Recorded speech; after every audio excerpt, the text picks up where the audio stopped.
Dean Parker, American YPG fighter. First of all, I would like to know who is Dean. Can you tell us about yourself? Who is Dean Parker?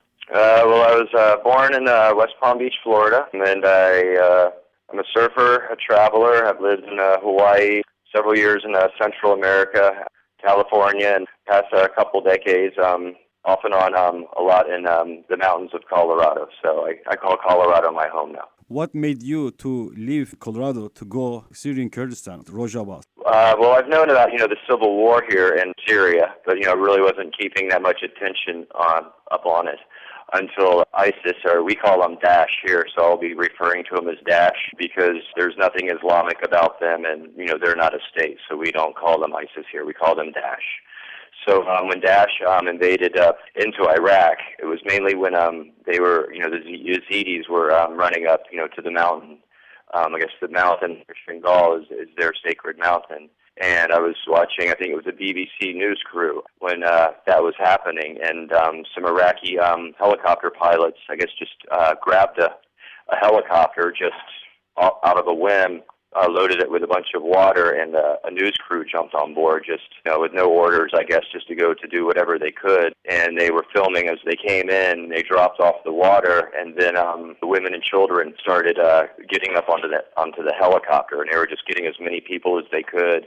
And it was interesting, I was watching, and, they got some elderly on, but all the young men and women of fighting age were helping, the mothers and the children and the elderly on. No young men were getting on board. And then as they were taking off, there was this one mother holding her son, about 10 or 11 years old, and he was dressed like he was getting ready for school that morning. They didn't know Daesh was coming, and instead of going to school, they were, literally running for their lives. And she was holding him, and he was looking right in the camera, and just the fear and just the sheer terror in this young child's eyes was just, it was like he was looking through the camera and looking right at me. And I became almost, I became physically ill. I started crying and stuff. I've never been moved by anything like that in my life. Just the fear on that child's face was just overwhelming.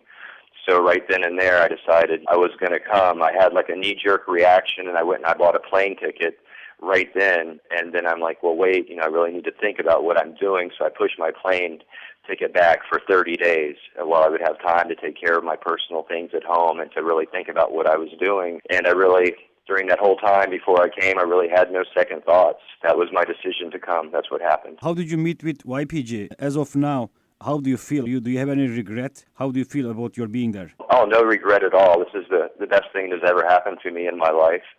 And after, when Daesh first went into Iraq and the thing with the Yazidis, I started paying attention to what was going on here in depth. And then that's when I learned about, the YPG. I knew there was, the Kurds, here in Syria, but I really didn't know that much.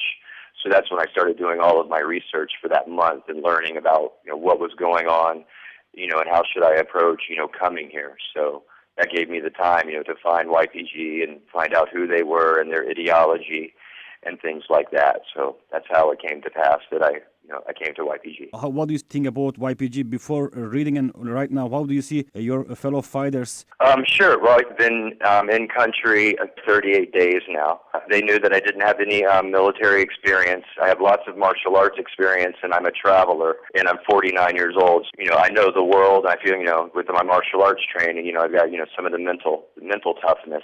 They've taken me under their wing, and I trained, and they've been, just pushing me in with little baby steps, a little bit here, a little bit there. If I'm comfortable here, I take another small step for 5-7 days, and then I'm training every day. And then the past 2 weeks, I was up on one of the front lines, but it's in a quiet area. It's not like the intense fighting of Kobani or anything like that. There is some shooting back and forth. The Daesh villages are as close as 1,000 meters away, but the defensive lines there are very strong. I was able to continue my training and start doing some patrols, but I'm always with a lot of YPG fighters, so they keep me very close. They're not going to push me into anything that I'm not ready for and I'm not trained for, because I would just be a liability to them. You don't need any untrained, inexperienced people out there. They take really good care of me. I feel really safe with them, and I'm learning a lot. And also the foreign fighters, the professional military guys, a lot of them are sharing a lot of their experience with me, and also helping me train, with all the basics and stuff. So I'm coming along good as just, a basic infantryman. I know there are several Americans, some Brits, Dutch, Austrian. So a little bit, tell me, how are their stories? What do they think? How do they feel? They're all, happy to be here. A lot of, the trained fighters with lots of military experience, I really only see them, for maybe 3 or 4 days as they're passing through and they're getting kitted out and stuff before they go off to where there's more heavier fighting and stuff. A limited amount of time with them, except for Jordan Matson. They hooked me up with Jordan right when I got here, and he's also taken me under his wing. So, me and Jordan have been together for, most of the time. So he's been right there with me. So it also gives me, the comfort level, and it also, I'm used to being in different cultures without speaking the language with my travels, so I'm comfortable being with the Kurds, without being able to speak the language and stuff like that. I have no problems with that. And then, what would you like to say about the society over there? Kurds, Syriac Christians, Arabs, Cherkessians. So they live together. What did you see? Do you see the same thing, that there is a relatively peaceful environment, tolerance? Yes, I do. First, with the YPG, they're very proud.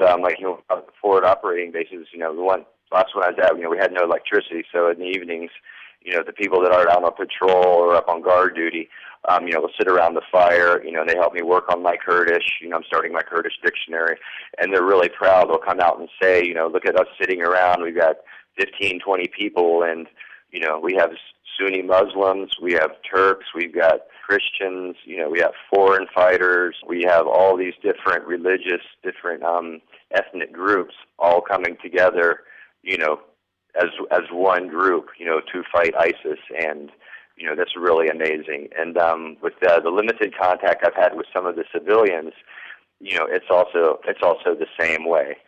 And the first week I was here, they took Jordan and I to Derek, and we went to visit a Christian church there. Yes. And the priest came over, opened up the church. Jordan and I were able to pray and take a little bit of quiet time, and then we went back to the priest's house for tea, and we had our translator with us, and he was explaining to us under the Assad regime that the Christians were very oppressed. He could only open his church like once a week for one service. But now that the Kurds are here and the Kurds are in charge, all churches are open whenever they want. They can have their, the Christians can have their weddings again, and also it's the same with the Muslims. There's, everybody's equal, and everybody can pray as they want, or be secular and not pray. But from what I've seen with YPG, they're pretty secular, and they're not, really that religious. I haven't seen any of them praying. They might pray privately and stuff, but they're pretty secular. Some experts believe this is one of the reasons why Daesh is very brutally attacking Kurds, because they are moderate, they are open-minded, they are pro-Western, they are secular, like you mentioned. They have positive feelings towards other non-Kurdish ethnic and religious groups. Do you agree with this idea that this is a kind of a threatening position for what Daesh represents? Yeah, Daesh is, I don't even know what ideology they have is, except for, death and destruction.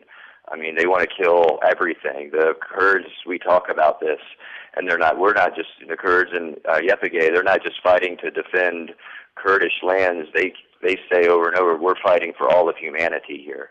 Because if we don't stop them here, Daesh will not stop. They want to take over the world and turn the world back into the 15th century or something. They're fighting for humanity. They're not just fighting, they're fighting for themselves and freedom and democracy. They say that, over and over, we're fighting, for all of humanity. They're fighting for everybody in America. They're fighting for everybody in Europe. They're fighting for everybody in the world.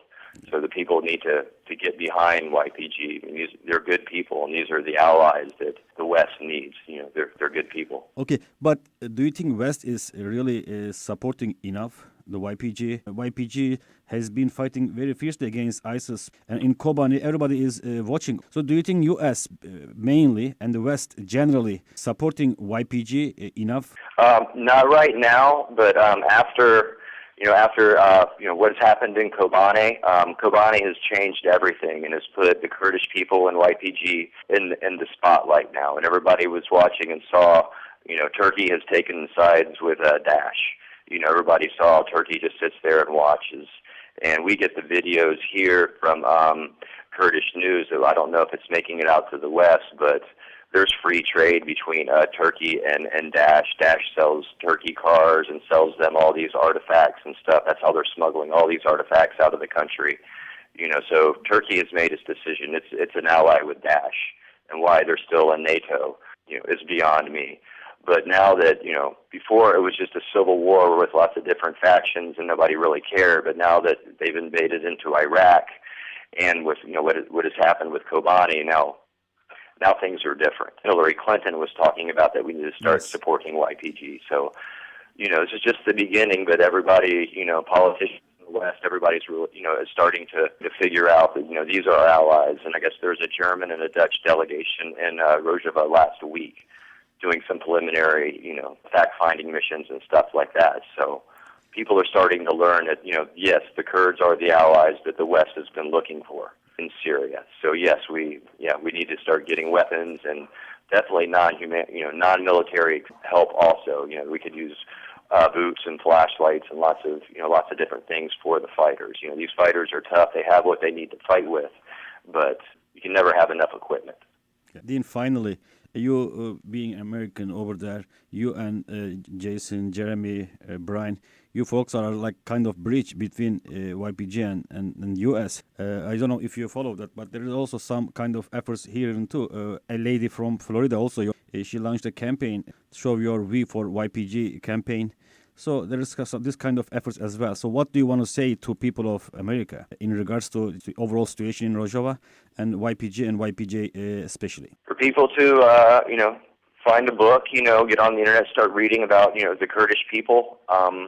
These are the allies that, the West has been looking for. I mean, look at, the Kurds are, a divided people. After World War I, with the Sykes-Picot Agreement, when the West beat Germany, they also, beat the Ottoman Empire, and the West came in and they redrew all the borders here in the Middle East. They pushed the borders of Turkey and Syria east into Kurdish lands, and these lands have been Kurdish since the beginning of written history, all the way back to Sumeria. It's widely believed that Noah, Noah's Ark, Noah was a Kurd, and this is the cradle of civilization. This is where humans went from being hunter-gatherers to starting to live in villages, was here in the Kurdish areas of Turkey and northern Syria and northern Iraq. And also for the entire occupation, the U.S. occupation of Iraq, which was, 11 or 12 years, not one American or coalition soldier was killed in the Kurdish regions of Iraq. I mean, they took care of our soldiers for 10 or 11 years and protected them, and that was like the best duty to get if you were an American soldier, was to be stationed in Erbil or Sulaymaniyah or one of those northern areas. So, I mean, we owe them. They took care of our soldiers for 11 years, and it's time for us to help the Syrian Kurds, because they're all Kurds, they're all brothers and sisters. It's just some live on the other side of a border, and each one has, I don't want to say masters, but each one has different political objectives, because each one lives in a different country and they have different circumstances they have to live under, but they're all Kurds and they're all brothers and they're all family. So yes, we need to start helping YPG with military assistance. I don't know if we can get some special forces in here, forward operating controllers for airstrikes. I think that we owe them a lot for taking care of our soldiers for over a decade.